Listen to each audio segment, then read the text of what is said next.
My question is, when you're trying to market an online course to B2C, isn't it hard to market that given the level of the competition? What typically do you do? Which channels have worked for you, and how do you go about, standing out in the crowd?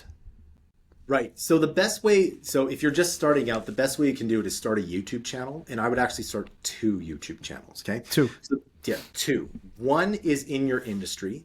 Okay. So let's just use generative AI, for example. So you release 1 to 2 really high polished videos about generative AI and about where it's going per month. Okay. Okay. You have a link to a free course in your description, and you'll get leads from that. Okay. And then the other YouTube channel is your course content. It'd be samples of your course. Okay. Got it. And so it's best to keep those two separate because the course content, like depending on how much you make, right? Yeah. You can upload a video a day to that, right? If you have a history of content. Yeah. Exactly. You can just upload a video, or you can upload half a video. Right. So the rest of the videos in the course, buy it now. Okay. $4.99 or whatever. Right. So you can also do that. And it's best to do those separate because one is more for if you can make it entertaining, it's even better. Like if you're funny, I'm not the funniest person, right? But if you can make it entertaining or something like that, right? That's what YouTube channel 1 is for. YouTube channel 2 is just for your courses. Okay. And then with both of them, you add free courses that you want to sign up for. And then it should, now if you do that, it might not happen tomorrow, but in 6 months, you'll probably have at least a few hundred leads, I would say. Okay. Right? You have to share those videos everywhere, and it's a lot of work, but it's getting harder, the B2C. I just happen to have a massive list, and my links are everywhere, my blog posts are everywhere. So it's a little easier for me because I've been around for so long. Yeah, for sure. Do you use also paid media, like paid ads on online? Yeah, so a lot of these places, like you mentioned, the App Store, have become pay to play, and so even if you put in $10 to an ad on YouTube every month, every week, that will help you out. Okay. Do you also rely on SEO?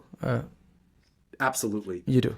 You also want to be posting 1 blog post a week on your website. So you do like a full-fledged content marketing strategy or digital marketing. You implement a full-fledged digital strategy to actually reach out to your audience. You don't rely on 1 or 2 things.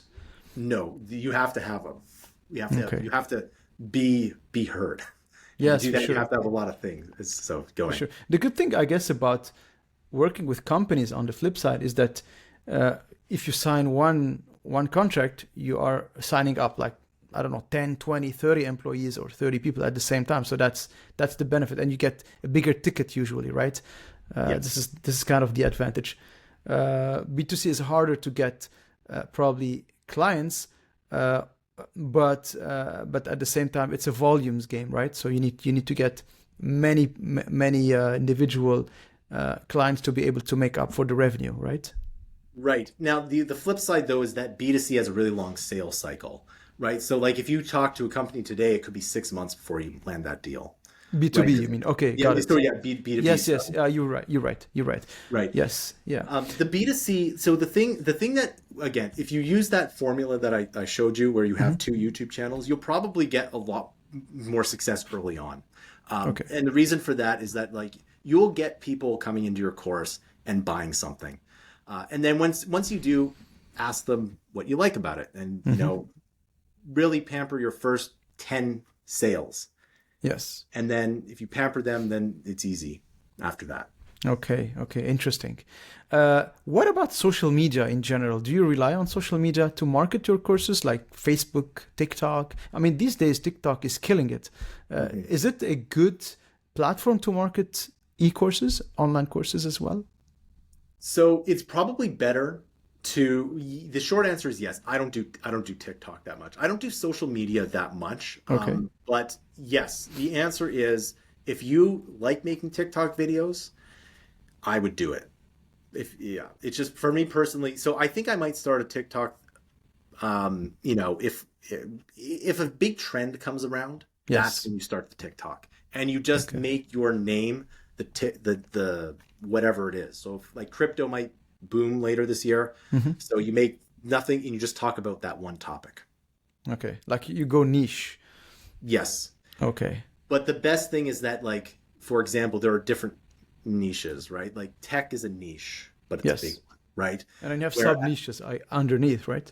exactly. So, you know, if you like, you'll notice that the biggest YouTube channels focus on the really big ones, Yeah. right? Like, you know, I'm a tech channel, but if I'm like, I'm an Apple channel, okay, that's not going to be as big as the tech channel, right? Okay. If I'm only focused on iPhones, that's even smaller. But it's still good to do that, because if you like the iPhone and you want to talk about the iPhone all day, every day, that's another thing.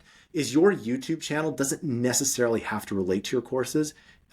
It should, but Hmm. like if you want to talk about iPhones all day, every day, and iPhone news, just start that channel, Yeah. right? Yeah. You can always do another channel, right? And this is like a lot of the big people have like multiple channels. But anyway, if you want to, like, with YouTube, there's nothing wrong with fame, right? The more views you get, and if that means talking about just the iPhone all day, every day, then do it. Got it. Got it.